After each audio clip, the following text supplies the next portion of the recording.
Kare jolendo gin jok malich ahinya ma ka ng'ato moso to en gima bedo sigana. Wadhi nyime ka oyangore ni onge mar nonro mowinjore osebedo ka hingo chenro ma jiwo dongruok mar joma mine. Harriet Shigai, ma en jang'ad rieko ne jatend piny Kenya korka weche mag ratich mine, wacho ni onge mar nonro kaka mar kwano osemiyo tich obedo matek mar siro jok mamine. Kata kamano wacho ni sirkal mar Kenya Kwanza oseketo maino e siro mine kokalo e aguche kaka mag Hustler Fund kama mine yudo atamalo 48.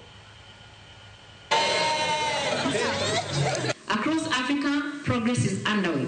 36 countries now have data protection laws, and the African Union's data policy framework provides a continental roadmap for harmonizing standards, protecting rights, and ensuring inclusivity.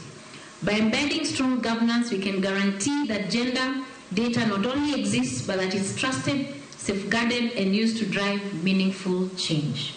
One of the commitments, the political commitments that was made in the Women Charter was that 50% of the Hustler Fund would be allocated to women.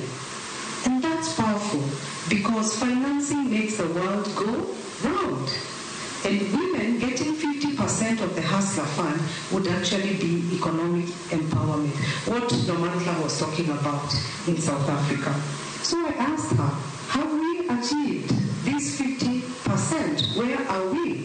And she said, believe it or not, we are at 48%. We only 5% of venture capital goes to women startups, 5%. 95% goes to men-owned, and we've seen the failure rates. For the men-owned, you know the map. Women run businesses differently. So how come 95%, even with the math, only 5% goes to women? So that's a question we need to ask ourselves.